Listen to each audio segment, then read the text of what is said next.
अस्सलाम वालेकुम नाज़रीन आज जो सुप्रीम कोर्ट में वाक़या हुआ जो शुएब शाहीन साहब वाला उसकी क्या तफसीलात थी कि जब काज़ी फ़ाइज़ ईसा साहब ने कहा चीफ़ जस्टिस ने कि हम आपकी तौहीन अदालत की दरख्वास्त सुन लेते हैं वक्फ़े के बाद, तो वो नहीं आए, बेंच उठ के चला गया। ये क्या माजरा था, इसकी भी तफसीलात आपको बताएंगे।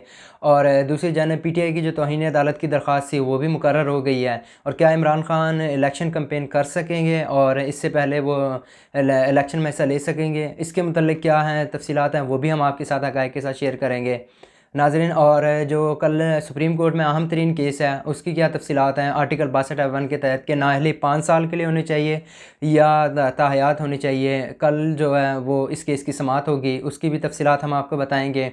अस्सलाम वालेकुम नाज़रीन, मेरा नाम मोहम्मद उमर फ़ारूक है। आप हमारा फेसबुक पेज और यूट्यूब चैनल देख रहे हैं उमर राजपूत। नाज़रीन, सबसे पहले हम आपके साथ अहम डिटेल शेयर करते हैं कि शुएब शाहीन साहब जो थे बकौल उनके कि वो 7 वाली हाई कोर्ट की इमारत गए थे बायोमेट्रिक तस्दीक कराने। उन्होंने चीफ जस्टिस साहब काज़ी फ़ाइज़ ईसा साहब से इस्तदा की थी कि हमारा जो तौहीन अदालत का केस है ना, उसको जल्द समाअत के लिए मुकर्रर किया जाए। तो काज़ी फ़ाइज़ ईसा साहब ने कहा था, मोहतरम जज उन्होंने चीफ जस्टिस साहब ने, कि आप आ जाएँ वक्फ़े के बाद हम आपको सुन लेते हैं। तो शुएब शाहीन साहब जो हैं वो लेट हो गए, बेंच उनके इंतज़ार में उठकर चला गया। जो इंतज़ार हुसैन पजोता साहब हैं, पीटीआई के वकील हैं, उनका कहना था कि शुएब शाहीन साहब 7 वाली इमारत गए थे और जो हाई कोर्ट किया वहाँ बायोमेट्रिक की तस्दीक के लिए, और वहाँ से जब वो वापस आए तो उन्हें पता लगा कि वो बेंच ही उठकर चला गया है। और हालांकि बेंच ने कोई इतने ज़्यादा इंतज़ार नहीं किया।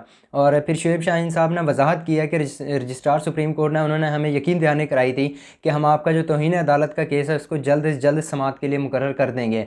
तो इस वजह से वो चले गए, उनको यकीन दहानी करवाई गई थी। और जो उनका तौहीन अदालत का केस है वो भी 3 जनवरी को समाअत के लिए मुकर्रर कर दिया गया है। और उसमें जो है काज़ी फ़ाइज़ ईसा की सरबराही में, chief justice of Pakistan Qazi Faiz ईसा की सरबराही में जस्टिस मुसर्रत हिलाली और जस्टिस मोहम्मद अली मज़हर साहब जो हैं इस बेंच में होंगे, और 3 जनवरी को इस केस की समाअत होगी।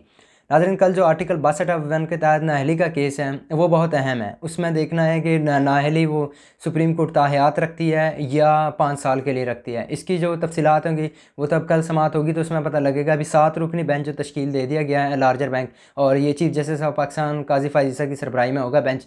तो इसकी मुकम्मल जो तफसीलात आएँगी वो कल हम आपके साथ शेयर करेंगे।